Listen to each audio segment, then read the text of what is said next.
Boa noite, queridos irmãos. Que a graça do Senhor esteja sobre nós. Que Ele nos abençoe neste momento da pregação, que Ele esclareça as nossas mentes. A palavra de Deus chega até nós por um processo chamado de inspiração. Deus inspirou os profetas. Inspirar quer assoprar. Então Deus assoprou a sua palavra nos profetas. E os profetas anunciaram essa palavra. Mas uma coisa é a gente ter acesso à palavra, e outra coisa é entender e compreender. A compreensão da palavra de Deus se chama iluminação. Não é inspiração. Inspirados foram os profetas. Nós somos iluminados. Quer dizer, é a capacidade que Deus dá para a gente compreender, para a gente entender a palavra, essa iluminação. Então, na pregação é importante que nós tenhamos essa iluminação, essa capacidade de compreender, porque a palavra só tem sentido se ela for entendida.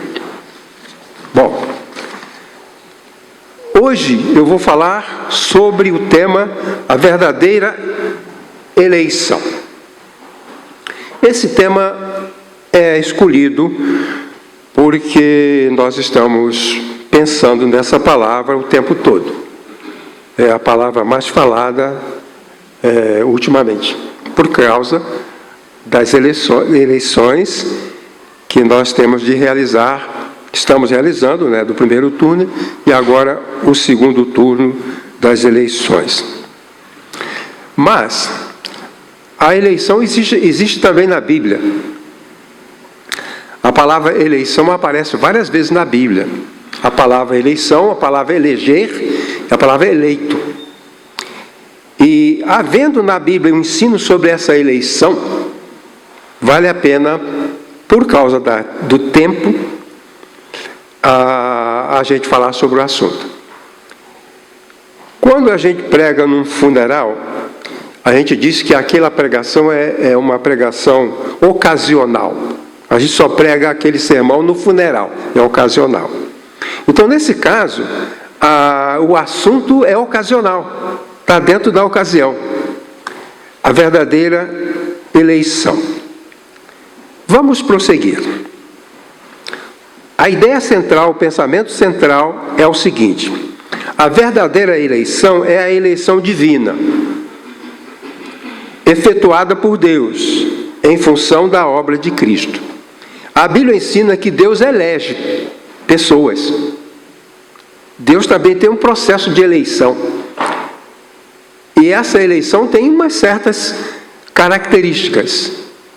E nós vamos compreender essas características de acordo com a palavra do Senhor. Vamos prosseguir um pouco mais. Eleição ou vocação divina.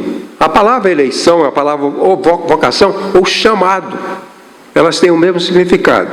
Muda um pouco de um para outro, porque os termos são diferentes, mas a ideia é a mesma. A eleição ou vocação divina. É o chamado. Então, eleição, vocação e chamado de Deus, direcionado a uma parte dos homens, dos seres humanos, a fim de beneficiá-los com a vida em Cristo. É bom discutir aqui, adiantando, que a eleição tem um propósito benéfico. Quando aparece a palavra eleição, é um chamado para beneficiar. A eleição de Deus Deus quer beneficiar, para isso Ele chama. Ele chama para fazer o bem, para nos dar o bem. Então, o chamado de Deus, a eleição divina é essa. Não é um chamado, eu posso chamar alguém para explorar, não é? Eu posso chamar alguém para enganar. Mas o chamado de Deus, a eleição divina, o próprio sentido da palavra, dá a ideia que é um chamado para fazer o bem. Então, a eleição divina é uma eleição que é para fazer o bem para nós. Eu já falei certas vezes que eu nunca ouvi alguém que foi prejudicado por aceitar o chamado de Deus. por aceitar a vocação de Deus. Nunca encontrei alguém que falou, eu aceitei Jesus, agora a minha vida se desgraçou, eu sou um prejudicado. Não, nós ouvimos o contrário. Eu aceitei Jesus, a minha vida é nova, meu coração é tranquilo. Então, o chamado de Deus é um chamado para beneficiar. Vocês querem pamonha? Quando eu era criança, um menino bobalhão chamado de pamonha. Esse é um pamonha. Bom, vamos deixar ele vender a pamonha dele, que ele tenha bom negócio, e vamos prosseguir aqui. Então, a eleição divina é um chamado de Deus para beneficiar. Nunca a palavra eleição na Bíblia significa trazer prejuízo, certo? Na experiência da salvação. A eleição, ela é feita num contexto de salvação. Está ligada à salvação e à obra de Cristo. Então, a eleição visa a salvação da alma. Prevê, além do benefício pessoal, prevê também a realização de tarefas específicas no mundo e na igreja. Deus nos convida para nos salvar, mas também nos convida para trabalhar. Então não faz sentido Deus me chamar e me dar benefícios da vida cristã e eu não realizar nada. Então a eleição, ela tem também a ver com tarefas que Deus me dá. Ao me chamar para me beneficiar com a salvação, Deus também me chama para falar da sua palavra, para beneficiar o mundo. O que é eleito por Deus é eleito para o seu bem e também para o bem dos outros. O verdadeiro eleito de Deus, ele não prejudica. Aquele que Deus elegeu só vai fazer o bem. É isso que estou dizendo aqui. Trata-se da manifestação da graça divina, que pode ser aceita ou rejeitada por qualquer um de nós. Há pessoas que rejeitam a graça. A Bíblia fala disso. Daquele que resistiu à graça, não quis saber. Na história da revelação, que a Bíblia fala, a eleição divina foi realizada em relação aos patriarcas. Então Abraão foi eleito por Deus para ser o pai da nação israelita. Isaac e Jacó também foram eleitos por Deus, visando alcançar o povo de Israel. E, no futuro, a igreja. Abraão foi eleito, Isaac foi eleito, Jacó foi eleito, o povo de Israel foi eleito, Moisés foi eleito, a igreja foi eleita. Então, hoje os eleitos, aqueles que foram eleitos, aqueles que ganharam na eleição, estão aqui. Estou falando da eleição divina, uma eleição que Deus realiza. Certo? Prosseguindo.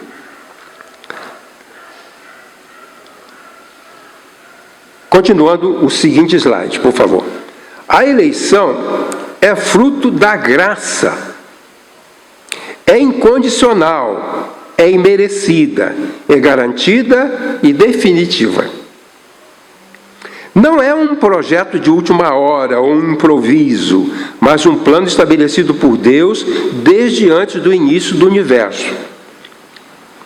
A eleição divina tem certas características e 3 dessas características nós vamos analisar.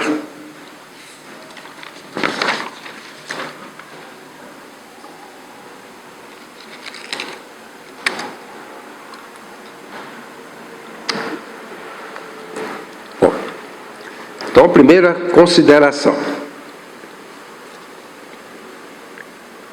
A eleição divina depende de ato soberano de Deus. Quer dizer, soberano é aquele que faz o que quer fazer. Isso é o que é soberano. Então, é um ato, depende de um ato soberano de Deus, mediante a sua misericórdia. Não depende de méritos pessoais. A palavra diz assim: como está escrito, amei Jacó, porém me aborreci de Esaú. Que diremos, pois? A injustiça da parte de Deus? Esaú nasceu primeiro. Então ele deveria ser o eleito na primogenitura. Jacó não era o indicado para a primogenitura, porque Jacó nasceu depois. Mas Deus escolheu Jacó. Aí o escritor pergunta: há injustiça nisso? Há injustiça nisso? Porque Jacó era o primogênito e Deus deu a bênção. Aliás, Esaú era o primogênito e Deus deu a bênção para Jacó. E o autor lhes pergunta: há injustiça nisso? Aí diz assim: de modo nenhum. Pois ele diz a Moisés: terei misericórdia de quem me aprouver ter misericórdia, e compadecer-me-ei de quem me aprouver ter compaixão. Quer dizer, eu vou eleger quem eu quiser. Isso é a soberania de Deus. Isso é muito importante. Quando as pessoas não compreendem a soberania de Deus, elas se perdem. Quando nós sabemos que Deus é soberano e Ele dá o rumo que Ele quer, e nós cremos que Ele dá o rumo que Ele quer porque Ele tem o direito de fazer isso, então nós ficamos muito tranquilos. O atributo de Deus de soberania nos deixa sossegados, nos deixa tranquilos, porque Ele faz o que Ele quer. Deus não pode ser manipulado, né? Deus não pode ser manipulado.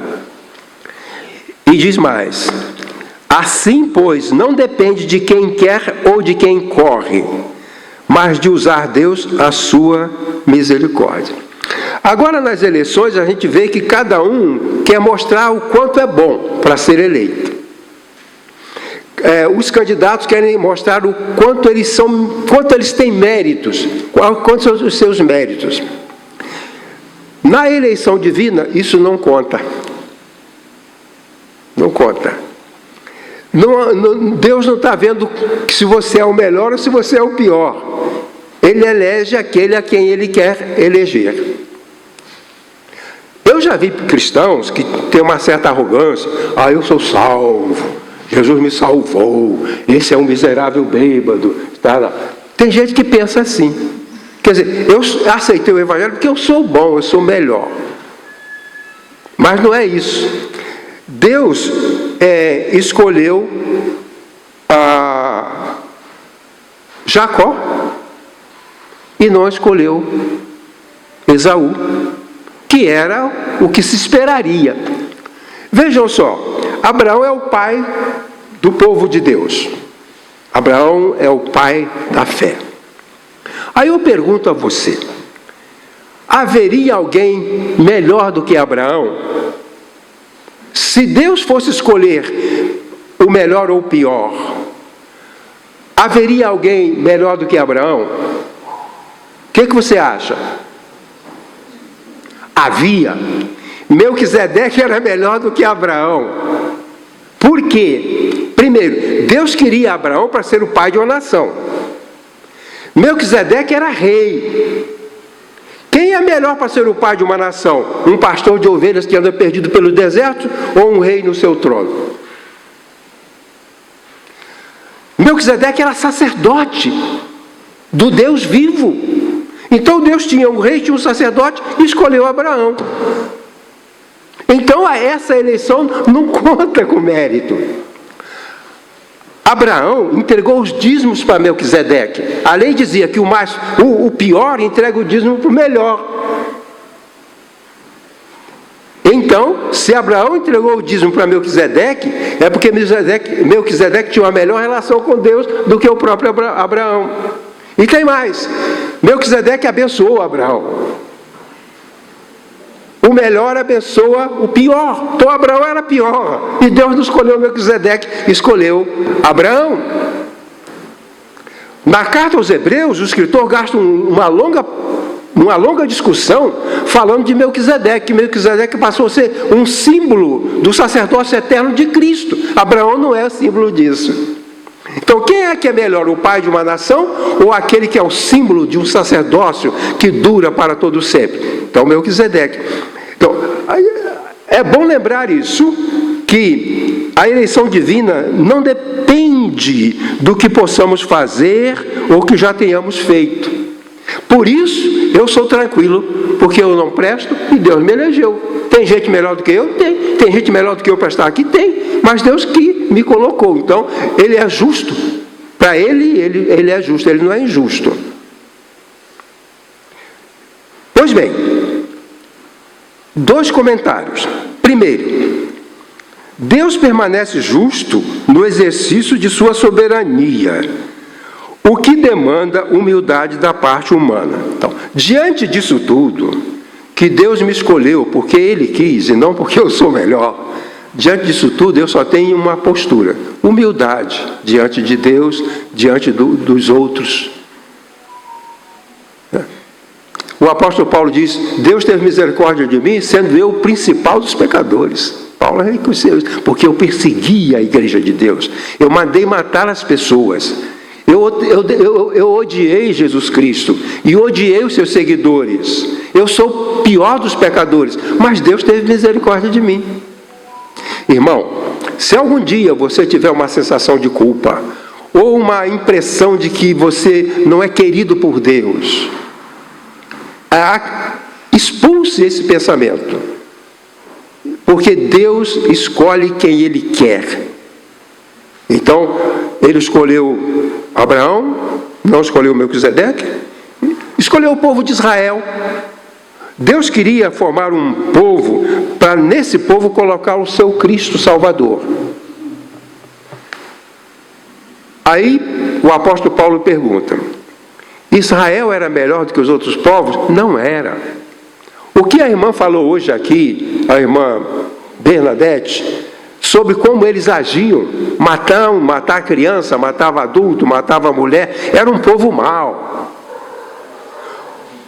A menina Diná foi desrespeitada sexualmente por um homem de uma outra família.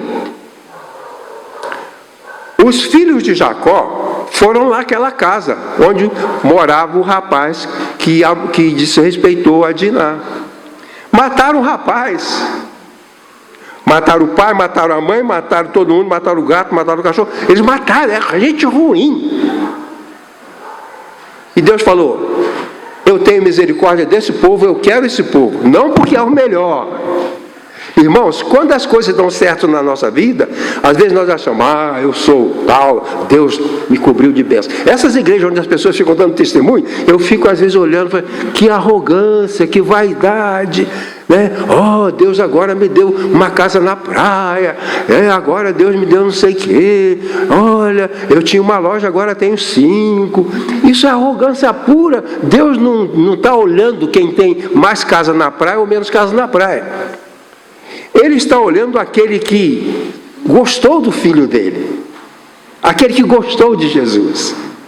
E ele, na eleição, ele dá aquilo que ele determinou dar, os privilégios da salvação. Então, Deus permanece justo no exercício de sua soberania, o que demanda humildade da parte humana. Então, a nossa postura deve ser essa. Eu vi aí na televisão alguns que foram eleitos muito arrogantes, rindo, porque eu sou o melhor, por isso eu fui eleito. Não é assim, na eleição divina não é assim, não funciona assim. Nós humanos queremos achar que as coisas de Deus funcionam como funciona aqui na terra. Não é assim. Aqui funciona de um jeito, lá funciona de outro. Aqui as pessoas são eleitas dentro de um padrão, mas no reino de Deus a eleição se dá dentro de um outro padrão.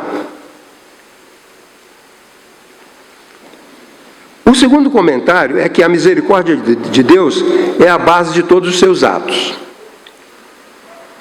A justiça e a misericórdia de Deus, frente à indignidade humana, exigem humildade da nossa parte, já falei. A palavra diz: Ele te declarou, ó homem, o que é bom e que é o que o Senhor pede de ti, que pratiques a justiça, ames a misericórdia e andes humildemente com o teu Deus. Então, essa religião de arrogância, essa religião de prepotência, não bate com o processo de Deus de eleger quem Ele quer, mesmo não sendo o melhor. Pois bem, eu preciso prosseguir. Meu segundo argumento sobre a eleição divina diz o seguinte: a eleição divina nos garante segurança eterna. Aqui o apóstolo Paulo diz uma coisa, eu gosto muito dessa passagem porque ela é muito enriquecedora. Porque os dons e a vocação de Deus são irrevogáveis. Quer dizer, no mundo as eleições podem perder a validade. Paulo fala que essa eleição de Deus ela não perde validade.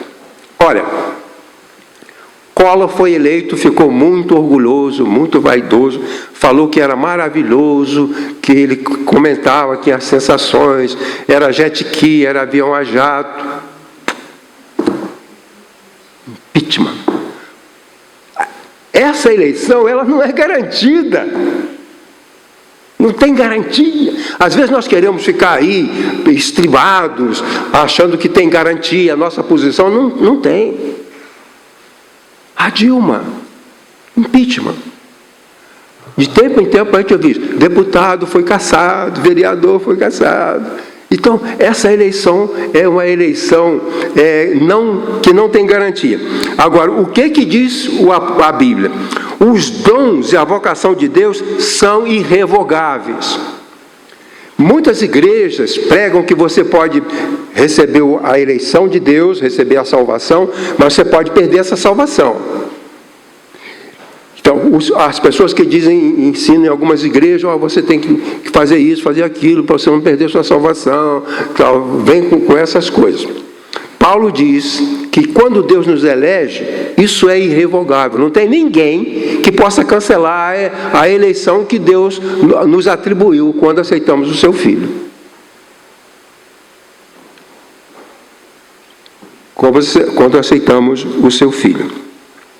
Então, as eleições, continuando, as eleições das sociedades humanas não têm garantia total, nem na política, nem na família. Veja só, pensa na família.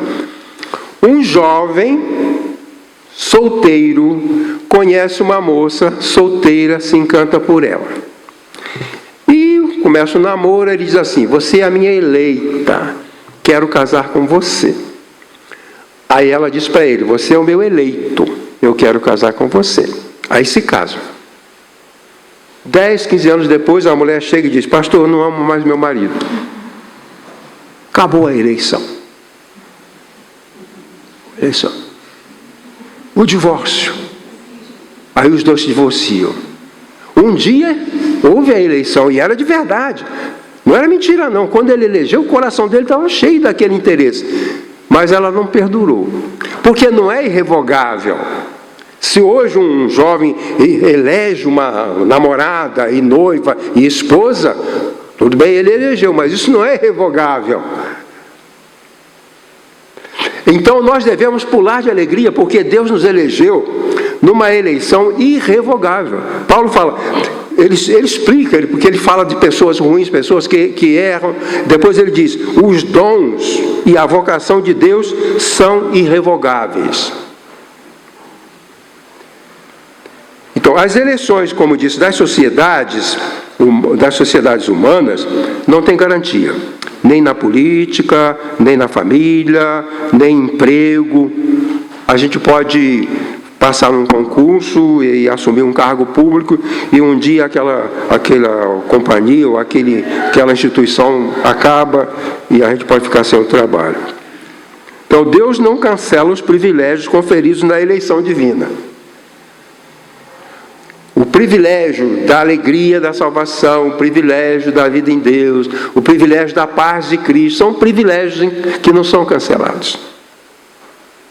Eles não são cancelados. Deus não cancela os privilégios conferidos na eleição divina. Esses privilégios permanecem pela eternidade. O perdão, a salvação e a justificação têm vigência eterna. Então, nós não estamos correndo atrás de uma eleição pública. A gente não quer ser prefeito, nem vereador, a gente não quer ser nada disso, mas a gente é alvo da eleição. Deus nos elegeu. Né? 2 comentários. A eleição divina é firmada na misericórdia. Aquilo que poderia cancelar a nossa segurança seria a injustiça de nossa parte.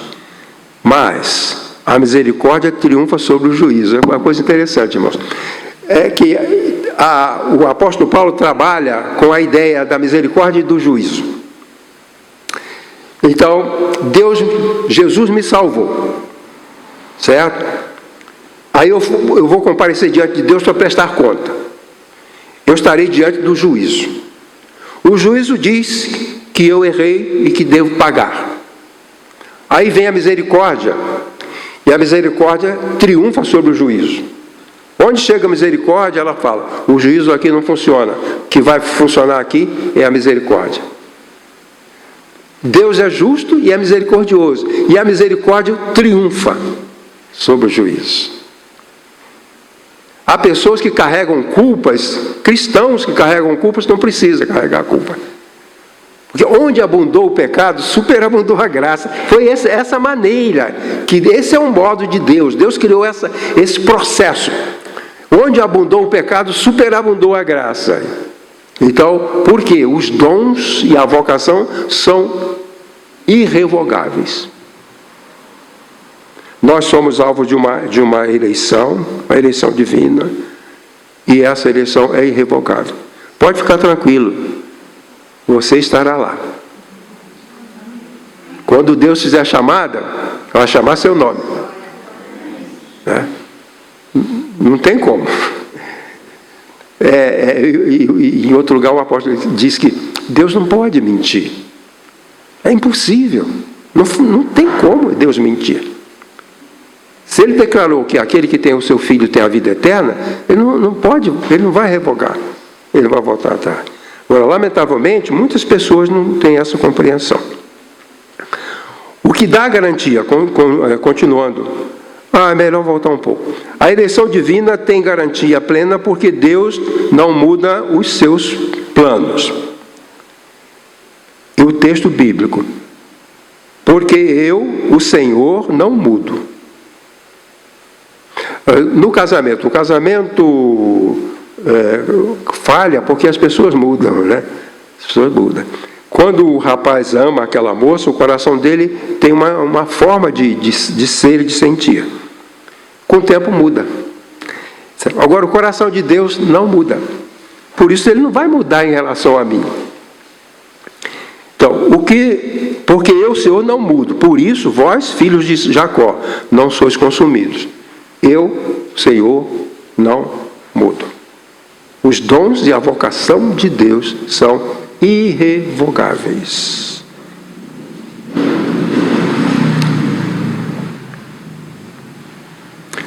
O que nos dá garantia não é a nossa justiça, nem o nosso possível bom comportamento, mas o caráter de um Deus bondoso e imutável.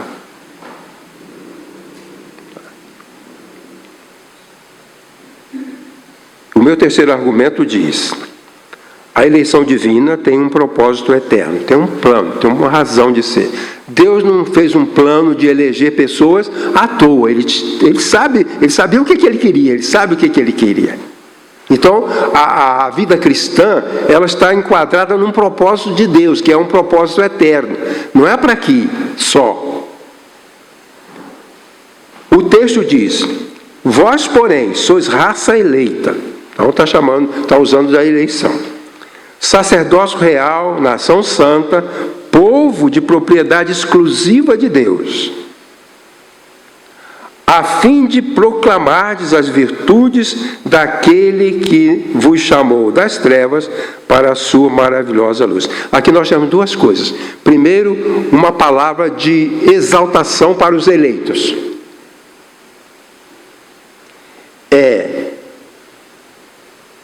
A raça eleita, sacerdócio real, nação santa, povo de propriedade de Deus. Essas expressões são as expressões que eram usadas em relação ao povo de Israel para aumentar a glória de Israel e a honra de Israel, e são usadas em relação à igreja, são usadas em relação a nós. Então, há uma palavra para glorificar a igreja, exaltar a igreja. A igreja é a coisa mais importante que há no mundo. A gente quer consertar o mundo por vários meios, pela educação, pela política, pela economia, e não funciona. Não funciona. É apenas um paliativo. Tudo que se faz, todos os nossos esforços, são paliativos. Ajudam, mas são paliativos. O texto diz mais: a fim de proclamardes as virtudes daquele que vos chamou das trevas para a sua maravilhosa luz. Então, como eu disse, são duas ideias colocadas. Primeiro, o que são os eleitos. Quando fala que povo de propriedade exclusiva, lembra a ideia de que nos tempos antigos e ainda hoje, um objeto, alguma coisa, tem o seu valor com base na relação com aquele que a possui. Por exemplo, uma camiseta que custa R$50 pode custar $50.000 se ela foi do Platini ou se foi do Pelé. Essa camisa aqui, se você fosse comprar igual na loja, R$50, mas ela pertenceu ao Platini, ela pertenceu ao Pelé, aí vale uma fortuna. Então, nós pertencemos a Deus. O nosso valor não é pelo que nós somos, mas pelo fato que nós somos de Deus. É isso que nos valoriza. Já pensou nisso? É isso que valoriza o crente, que ele é de Deus. Ele é propriedade exclusiva de Deus. Então, alguma coisa que é de Deus deve valer muito. Alguma coisa que pertence a Deus deve valer muito. Então, esses são os eleitos. E depois ele fala que esses eleitos, eles são eleitos para cumprir uma missão. Aí ele diz: a fim de proclamardes as virtudes daquele que vos chamou das trevas para a sua maravilhosa luz. Então, existe um chamado e uma tarefa. Uma salvação e um serviço.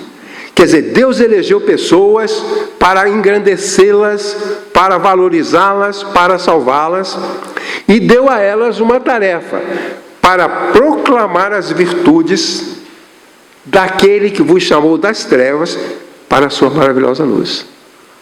Então, nós não somos eleitos para não fazer nada.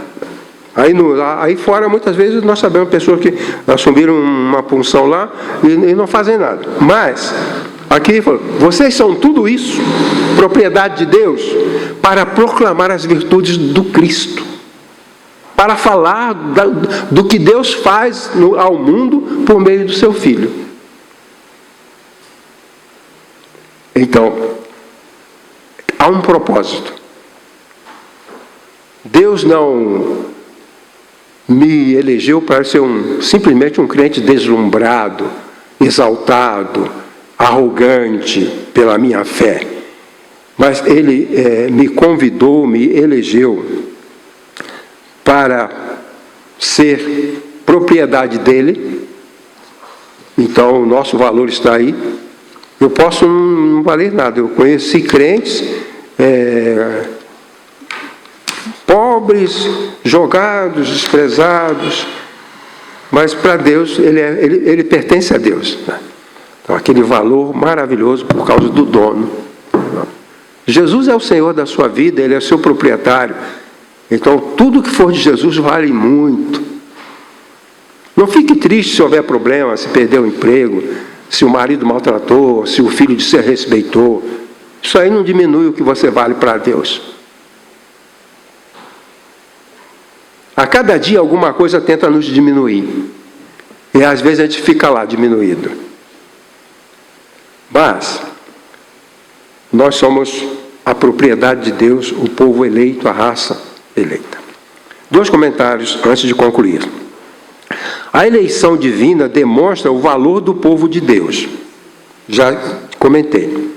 São aplicadas aos crentes em Jesus palavras do Velho Testamento que exaltam a glória do seu povo Israel. Raça eleita, sacerdócio real, nação santa, povo de propriedade exclusiva de Deus. E o outro comentário. A eleição divina propõe a realização da missão. Então, eleição em Cristo missão por Cristo. Certo? Não podemos nos acomodar por problemas, pandemia, não sei o que, tudo bem, mas nós somos chamados para uma missão. Não pode haver o crente que não tem o que fazer, porque ele é eleito para isso. Ele é eleito em Cristo para isso. Então é preciso que ele entenda que há uma missão. O outro comentário aqui: a eleição divina propõe a realização da missão mais importante de toda a eternidade: tornar conhecidos os feitos de Cristo. O apóstolo Paulo fala, ele tem uma doutrina chamada da recapitulação, que Deus pretende, por meio do trabalho da igreja, fazer convergir em Cristo todas as coisas. Quer dizer, a igreja faz com que todas as coisas venham em direção a Cristo. Tudo converge pelo trabalho da igreja. Nós somos os grandes vencedores da eleição. Nós somos os eleitos para fazer a obra do Senhor, a fim de proclamardes as virtudes daquele que vos chamou das trevas para a sua maravilhosa luz. Esse é Jesus. Eu vou ler a conclusão, que é pequena, e depois vou dar a palavra para uma ou duas perguntas, se vocês quiserem fazer, ou até dar um testemunho. O final diz: a verdadeira eleição é a eleição divina. Essa é para valer, efetuada por Deus aos que estão em Cristo Jesus, relatada na Bíblia. Essa eleição divina não depende de méritos daqueles que são eleitos, mas da soberania e misericórdia de Deus. Trata-se de uma eleição de efeitos eternos e tem um propósito segundo os interesses de Deus. Demos graças a Deus por nos ter incluído na eleição, na sua eleição, para o programa eterno de salvação. Amém.